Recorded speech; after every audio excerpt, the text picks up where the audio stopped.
At dawn, a utility truck rolled onto Thomas Reeves's 14-acre solar farm. By the time the sun cleared the trees, the county's emergency disconnect order was already being enforced with a saw. What the hell do you think you're doing? Got an order from the county. Glare complaint. We're cutting the feed. Thomas Reeves picked up the severed end of the cable and pulled out his State Energy Commission badge from the property line. Elizabeth Hartwell watched, pink blazer crisp, arms folded, satisfaction on her face. You did this. You filed the glare complaint. Those panels are an eyesore. The HOA has every right to protect property values. You just cost this community millions, and you don't even know it yet. He stood alone among the silent panels, clutching the severed cable, knowing his fight had just begun. 2 days later, the HOA boardroom filled with residents. Thomas stood at the end of the long table, his evidence folder in hand. The chair recognizes Mr. Reeves on the matter of the unauthorized solar structure. Those panels aren't just my property. They're the linchpin of the entire Subdivision's state energy rebate program. This board doesn't debate aesthetics with landowners who violate our covenants. The glare is a documented nuisance. You don't understand. If my feed stays offline for more than 48 hours, the whole community falls below its renewable threshold. You're sensationalizing. The state won't punish 600 families over a few ugly panels. I'm asking you to think before you wreck every mortgage in this room. I move to uphold the architectural complaint and deny Mr. Reeves' appeal. All in favor?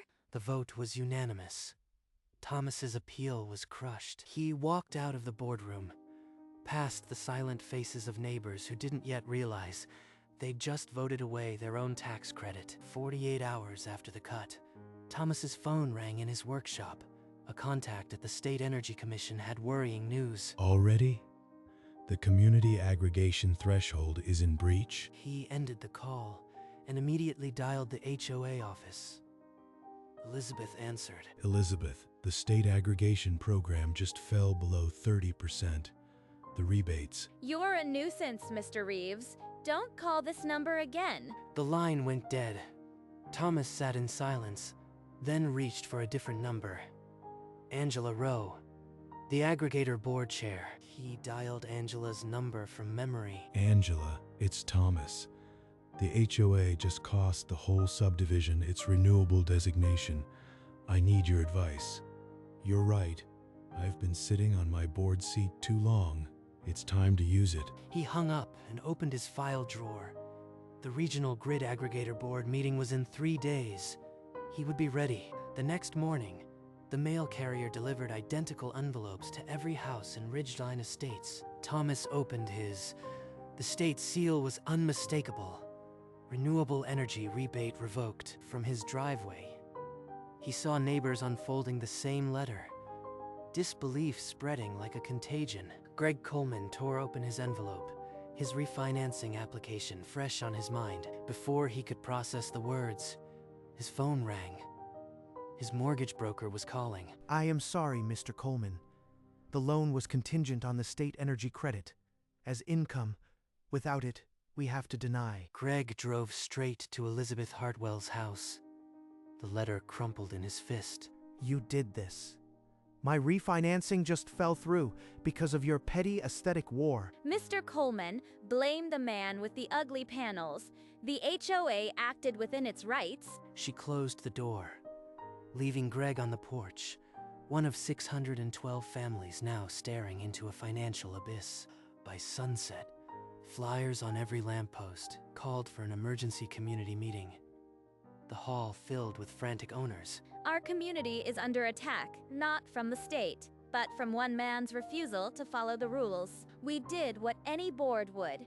Protect property values. Mr. Reeves brought this on himself. My refinancing fell through. You told me it was a safe investment. Now I am out $7,800 a year. Blame him. His ugly panels started this. The board followed the law. The crowd's anger pivoted from confusion to fury, all directed at the back of the room where Thomas stood. You are being lied to. I warned this board. They hung up on me. Check the records. Shouts drowned him out. A plastic bottle flew. He couldn't finish. He retreated through the jeering crowd, humiliation hot in his chest, but his jaw set with cold purpose. Outside, under the sodium lights, he checked the date on his phone. 2 days. Then the boardroom doors would open for him. The next morning, Thomas met Angela Rowe at a sidewalk cafe. Between sips of coffee, he laid out a typed proposal. I am moving that any HOA with a documented history of willful generation interference be permanently expelled from the aggregation program. Your evidence is solid. I'll second the motion and rally support. They'll never threaten a solar farm again. Miles away, Elizabeth Hartwell sat in a high-priced lawyer's office, her voice trembling with fury. That man is poisoning the community against me. I want a lawsuit filed today, intentional interference, emotional distress, the works. The lawyer warned it was thin, but Elizabeth insisted. By noon, a civil suit for $2 million was stamped and filed. That afternoon, Deputy Miller's cruiser pulled into Thomas's gravel driveway. The deputy approached with a manila envelope. Mr. Reeves, you're being sued. HOA claims for intentional interference. Consider this your service. They just handed me another exhibit for the board. Thank you, Deputy. He walked back inside, the lawsuit in one hand, his badge in the other. The board meeting was less than 48 hours away. Within hours, the HOA's attorney filed an emergency injunction, demanding Thomas reconnect or face contempt for harming the community. Mr. Reeves, this order compels you to restore the feed immediately. Failure to comply could mean jail. They just handed me the weapon I need. He called Angela. The moment the cruiser dust settled. Angela, they're throwing everything at me. I am heading to the commission now to file a counter-complaint for willful interference. He drove to the State Energy Commission office. A folder stuffed with photos of the severed conduit, the HOA's disconnect order, and Elizabeth's emails. The clerk time-stamped the complaint, willful generation interference, and attached an official investigation number. As he left, a copy of the complaint was already being faxed to the HOA board, with the evidence of their own overreach. They wanted a war. Now the state is auditing them. The board meeting tomorrow is mine. Greg Coleman burst into the HOA boardroom, a dozen neighbors at his back. You hung up on Thomas when he tried to warn us. You knew about the threshold. I was protecting this community. That man is a menace. Protecting us? 30 families already lost mortgage approvals because of you. On a clipboard, the recall petition. Remove Elizabeth Hartwell as architectural review chair. Neighbors lined up to sign. By midnight, over 200 signatures covered the page. The recall had momentum. Flyers reading, "Recall Hartwell" appeared on every lamppost by morning. Thomas saw the commotion from his property line. The anger finally aimed at the right person. The board meeting is tomorrow. They'll be desperate, but I am ready. Elizabeth froze when she saw the flyer on her own mailbox. This can't happen. I built this neighborhood. They owe me everything. The next morning, Thomas Reeves stepped into the aggregator boardroom, his badge pinned to his vest like a shield. At the end of the table, the HOA's attorney sat rigid, his briefcase full of objections that now seemed useless. This board will come to order. Agenda Item 7. Status review of Ridgeline Estates aggregation. On the screen, a chart flashed. The community's renewable share had plummeted below the 30% red line. Given my personal involvement, I recuse myself from my own case, but I have a motion to propose. I move that any HOA with a documented history of willful generation interference be permanently removed from the aggregation program. Exhibits A through F, a coerced disconnect order, a hung-up warning call, and a retaliatory lawsuit. This is deliberate sabotage. I second the motion. All in favor, please raise your hands. The board members exchanged glances. The HOA's attorney opened his mouth, but no words came out. Thomas stood at the head of the table, his badge catching the light. The next 5 minutes would decide everything. Angela raised her hand. 6 others followed. Only the Northern District member kept his hand down, his jaw set. The motion passes 7-1. This HOA is permanently removed from the Renewable Aggregation Program. The sole dissenter recorded his objection, then stared at the table, unwilling to look at Thomas. The HOA attorney grabbed his phone and stepped into the hallway.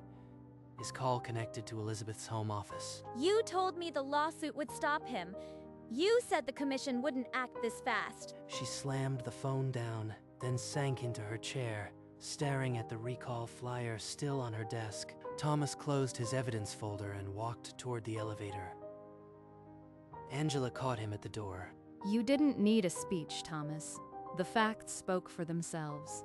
Now the healing can begin. Outside the high-rise, the sun glinted off the solar panels in the distance.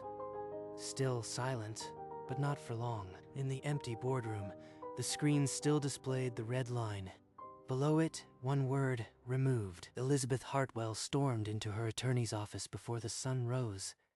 She demanded an appeal, an injunction, anything. We have to fight this. The board can't just surrender to that man. But the HOA board had already called an emergency session and told Elizabeth's secretary she wasn't needed. Inside, they debated for 20 minutes, then voted unanimously to authorize immediate settlement talks with Thomas. That afternoon, a single-page offer was placed on the boardroom table. $1 million, reconnection, and a token bylaw mention. Make it $1.4 million, full bylaw protection, and I control the reconnection schedule. Non-negotiable. The board members exchanged looks. Outside, neighbors were losing their homes. They nodded. Elizabeth got the news in a call from the attorney. She threw her phone against the wall. The board drafted the formal settlement. $1.4 million, immediate reconnection authorization, and a binding amendment. Thomas signed, then slid the bylaw document across the table. The fight was nearly over. A flyer on every lamppost announced the recall vote for tomorrow. Elizabeth saw it and her stomach turned. They think they can throw me out like garbage after everything I did for them. The HOA boardroom filled to standing room. Dozens held signed recall petitions. We have signatures from half the homeowners. I move that Elizabeth Hartwell be recalled as Architectural Review Chair. Hands shot up. The motion passed with over 70%. Elizabeth's authority crumbled in seconds. Elizabeth stood like a statue, her pink blazer suddenly garish under the fluorescent lights. A neighbor she'd ignored for years was elected interim chair. He gavelled once and spoke the words everyone needed. His first motion, that this board formally accept Thomas Reeves's settlement terms. It passed unanimously. From the back of the room, Thomas met Greg's eyes and gave a single nod. The battle was over. Elizabeth gathered her binder and walked out without a word. The recall was final. The next afternoon, the HOA board sat across from Thomas, a thick settlement agreement at the center of the table. A board member slid a certified check across the polished wood. The amount glinted, $1,400,000. I'll sign the bylaw amendment and the settlement together. This clause protects every panel from now on. He signed twice, once for the payment, once for the bylaw, then pushed the papers back. He stepped into the hallway and dialed the utility dispatch, the check in his pocket. This is Thomas Reeves. The Ridgeline Estates disconnect is rescinded. I need a crew at dawn to restore the feed. Yes, all clearances are in the settlement. Bring the same saw they used to cut it. You'll need it for the new conduit. The dispatcher confirmed. A truck would be there by first light. Thomas walked back into the boardroom, meeting the interim chair's eyes. The HOA had paid. The bylaw was changed. At dawn, power would flow again. At the first hint of sunrise, the utility truck pulled back through the gates of the 14-acre solar farm. Mr. Reeves, we rechecked the order. No HOA flags. Ready to reconnect. The techs spliced the new conduit, bolted it, and sealed the connection where the saw had bitten through weeks before. Thomas walked alone to the control shed, his badge tapping against his chest with each step. He gripped the main disconnect handle, paused, then pushed it upward. A green light flashed on the panel. Outside, the digital meter flickered, then began spinning. Kilowatts flowed to the grid. It's alive. After everything, the panels are feeding the grid again. The hum of inverters filled the air, a sound he hadn't heard since the day of the cut. The utility truck departed, dust trailing behind it. The farm was operational again. Power was restored. But the final piece, rebate reinstatement, still rested in the hands of the State Commission. Thomas's phone lit up with a State Commission alert. He opened it and read the words he'd been waiting for since the cut. Aggregation threshold recertified. Rebates reinstated for the upcoming tax year. It's done. Across the subdivision, Greg Coleman's phone rang. His mortgage broker's number flashed on the screen. You're approved. The loan went through because the rebates are back. He listened, then dropped the phone onto the counter. His wife ran to him. Their house was saved. They spilled onto the front porch, the approval letter in Greg's hand fluttering like a flag. It's over, honey. The rebates are back. We get to stay. Within hours, the same notice sparked on phones across all 612 homes. The state had officially recertified the community. The $4.8 million in annual credits that Elizabeth nearly destroyed was secured again, etched into the state budget. By sundown, Greg drove to the solar farm and shook Thomas's hand. No words were needed, but he said them anyway. We almost lost this house because of her. You didn't have to fight for us. I didn't fight for you. I fought for what's right. The next morning, under a clear sky, a bronze plaque was bolted to the stone entrance sign. It read, "Renewable Energy Generation Protected per Bylaw Amendment 12. This guarantees nobody can disconnect a panel again without community approval." That evening, Thomas walked the streets of the subdivision he'd nearly been exiled from. A woman on her porch called out, "Mr. Reeves, my refinancing closed today." "Thank you." He touched the brim of his cap, badge glinting, and kept walking. By the end of the block, 3 families had asked him to speak at the next Renewable Energy Committee meeting. That night, alone in his workshop, Thomas unpinned his badge and set it on the table. The fight was finally over. The day after the plaque ceremony, Elizabeth Hartwell pulled into the HOA lot for the last time. Her parking space had no reserved sign. Inside, she yanked files from drawers, dumping them into a cardboard box. Her pink blazer was wrinkled now. She paused at the window, looking down at the stone entrance sign and the bronze plaque she could not scrub away. That plaque should be my name. Instead, it's Reeves's victory. She drove out of the lot without looking back. The road took her past the solar farm. The panels were humming, alive again. He won. Everything I built, gone. At the subdivision's edge, she stopped. A recall flyer still fluttered on a lamppost. Someday, they'll regret this. All of them. She turned the wheel and accelerated, the Ridgeline Estates entrance growing smaller in the mirror. She was gone. The subdivision she'd claimed to protect would never hear her voice again. The morning after Elizabeth left, Thomas stood before the bathroom mirror and pinned his badge to his vest. This badge nearly cost me everything, but it also saved a community. He caught his own eyes in the reflection. Older, steadier, unblinking. I would do it again, every step. That evening, he walked among the solar panels, the inverters humming a low, steady note. The sun burned orange on the horizon. The air smelled of dust and electricity. It was never about the $1.4 million. It was about the principle. He stopped at the edge of a row, resting his hand on the warm glass. The town's lights flickered on in the distance, powered in part by his array. He stood there until dark, the badge on his chest catching the last light. 1 year later, a headline in the local paper read, "The Solar Farm Revolt. how one man saved $4.8 million in rebates. The article detailed Elizabeth's recall, the bylaw amendment, and how a retired engineer outsmarted an entire HOA. 2 weeks later, on the Capitol steps, the governor signed the Solar Shield law as cameras rolled. The law barred HOAs from blocking renewable energy for aesthetic reasons. Thomas's case was cited in the preamble at a sidewalk cafe. Angela Rowe unfolded the article and slid it toward Thomas with a knowing smile. Looks like the whole state heard about it. Your case became the blueprint. No HOA in this state can pull what Elizabeth did again. It was never about fame. I just wanted to keep the lights on. They clinked coffee cups, the morning sun warm on the sidewalk. The fight was over, but its echoes would last decades. Outside, a new solar installation was going up on a neighboring subdivision, unhindered by aesthetic complaints, the first of many. The following Sunday, Greg Coleman's op-ed appeared in the local paper. He wrote, "I blamed the wrong man.